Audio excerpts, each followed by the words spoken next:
Je vais expliquer comment j'ai rencontré le Seigneur.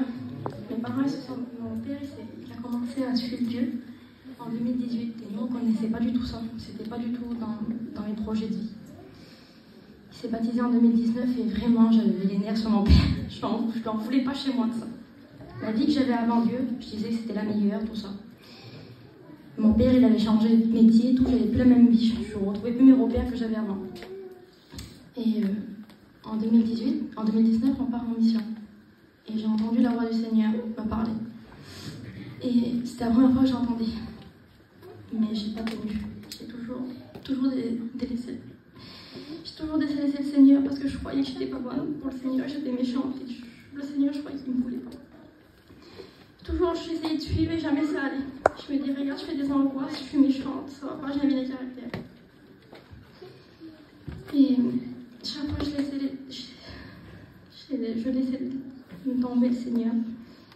Et l'année dernière, tellement que j'étais déçue, que j'étais pas bien dans ma vie, j'ai dit, Seigneur, j'en veux plus jamais de ma vie. Alors, dès qu'il y avait un mariage, j'y allais, je faisais plus d'égards, mon père, il me supportait plus. Ma mère me criait dessus, elle dit, va te cacher de ton père, parce qu'il va te prendre, il va te tuer. Et au début de l'année, mes angoisses y revenaient, ça allait plus du tout. Et j'essayais de passer des moments avec des jeunes, tout ça pour essayer de me rapprocher du Seigneur. Et j'essayais d'aller à la réunion, mais j'entendais plus la voix de Dieu. J'essayais, je priais, c'est comme si je priais dans le vent. Et une fois, on était à la maison, la rêve, elle a parlé sur le pardon. Et je dis, c'est ça qu'il faut que je demande à Dieu, c'est le pardon. Mais une fois que j'ai su que c'était qu'il fallait que je demande pardon, tellement que ça a été compliqué pour moi d'abaisser la tête et de dire pardon Seigneur. Il a passé vraiment un moment comme ça. Et j'étais à un rallye à Toulouse.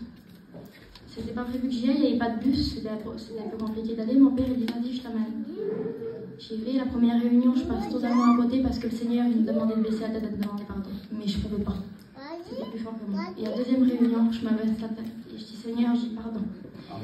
Là, le Seigneur il m'a fait montrer que toujours il a été là, c'est moi qui ai délaissé sa main. Et qu'il sera toujours là pour moi. J'ai accepté le Seigneur et le désir de me baptiser, il est venu. Parce que je veux le suivre, je veux l'apprendre à l'aimer. Et je veux apprendre à le connaître de plus en plus chaque jour. Et je sais que c'est la vérité. C'est pas une religion, c'est la vérité. J'ai trouvé un meilleur copain. J'ai trouvé ma meilleure personne. Je peux dire tout. Le Seigneur, il est là. Et j'ai une paix dans mon cœur. Je suis heureuse. Et je remercie le Seigneur pour ça. Vous entendez bien? C'est bon? Voilà, donc pour moi, là, je sors des écoles bibliques. Je suis rentré dimanche. Je suis à Mont-de-Marsan pour le moment. Et c'est mon premier baptême. Alors pour moi, j'ai le stress. C'est la première fois. Mais c'est pas grave ça. Ça, ce que nous on vit aujourd'hui, ce qu'on apporte, c'est quoi? Aujourd'hui, c'est quoi aujourd'hui? C'est une obéissance à Christ. Amen. Pourquoi? Parce qu'elle s'est repentie, parce qu'elle l'a cru. Et aujourd'hui, parce qu'elle est née de nouveau. Alors elle fait l'acte d'obéissance, le baptême. Amen. Amen. Alors tout simplement, moi si j'ai un conseil à dire, vous savez, des fois nous on porte tous, on est tous là, on est des hommes, on porte un nom de famille. Et la fierté de notre famille est importante. Mais aujourd'hui, on porte, et Cara, elle va porter le nom de Christ. Amen. Alors vous savez, pour notre famille, on ne veut pas avoir et on ne veut pas faire de honte.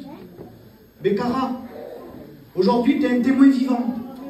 Aujourd'hui, devant tous les gens, là, c'est un témoignage public. Ça, on l'a appris.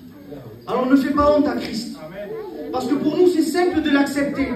Mais pour lui, il a donné sa vie. Amen. Que Dieu vous bénisse. Et puis aujourd'hui, on a part par les hommes du baptême. Merci Seigneur. Alors, on va poser quelques questions. Alors, Cara, est-ce que tu crois que le Seigneur Jésus est mort pour toi? Oui. T'engages que le suivre dans les bons comme dans les mauvais jours.